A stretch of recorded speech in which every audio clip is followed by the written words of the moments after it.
আপনাদের যে চাহিদা আর সরকারের যে প্রস্তুতি এর মধ্যে একটা ব্যবধান আছে। আমি খুব অনেস্টলি স্বীকার করছি এটা রাষ্ট্রেরই দুর্বলতা।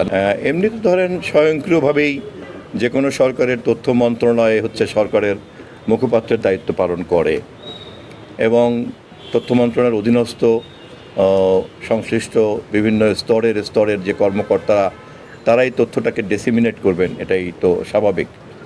তবে আমি আগেই যে কথা বলছিলাম যেহেতু একসময় প্রেস মানেই ছিল মিডিয়া, এখন তো প্রেস মানে আর মিডিয়া না, এখন তো মিডিয়া তো মাস কমিউনিকেশন, যেখানে ব্রডকাস্টিং থেকে শুরু করে টেলিকমিউনিকেশন থেকে শুরু করে সোশ্যাল মিডিয়া থেকে শুরু করে ইন্টারনেট কমিউনিকেশন সবই পড়ে। তো সেই কারণে আমি আগেই শুরু করেই বলছিলাম যে আপনাদের যে চাহিদা আর সরকারের যে প্রস্তুতি এর মধ্যে একটা ব্যবধান আছে।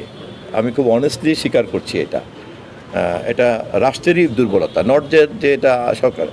তবে নির্বাচিত সরকার হিসাবে আমরা এই দুর্বলতাগুলিকে যেহেতু চিহ্নিত করতে পেরেছি, অতএব খুব দ্রুতই একটা আধুনিক তথ্য ব্যবস্থাপনার মধ্যে আমরা প্রবেশ করতে পারবো। সেই প্রস্তুতি নেওয়ার জন্যই জেলা প্রশাসক মহোদয়দেরকে বলেছি।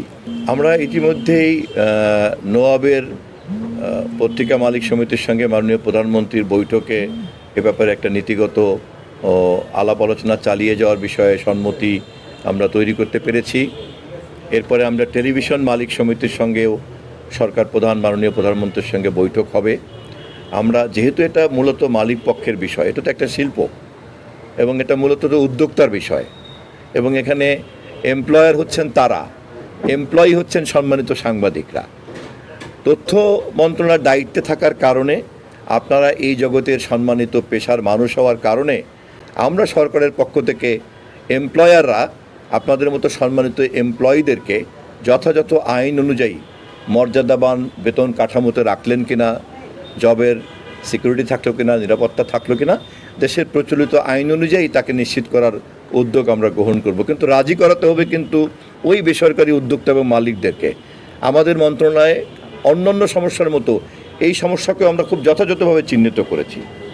একই সঙ্গে একথা আপনাদেরকে খেয়াল করতে হবে যে তথ্য উদ্যোক্তাদের বা ওয়েসবোর্ড দিতে সক্ষম অথবা সক্ষম কম, এর বাইরে এত বিশাল অঙ্কের সংখ্যক গণমাধ্যম মালিক এবং সাংবাদিক পরিচয়ের এত বিশাল সংখ্যক লোক তৈরি হয়েছেন যে পেশাদার সাংবাদিকরাই আমাদের কাছে বারবার দাবি তুলছেন, অথবা যারা প্রতিষ্ঠিত গণমাধ্যম হাউস তারাই দাবি তুলছেন যে ভাসমান এই সমস্ত প্রতিষ্ঠানগুলিকে আপনারা ব্যবস্থা নিন।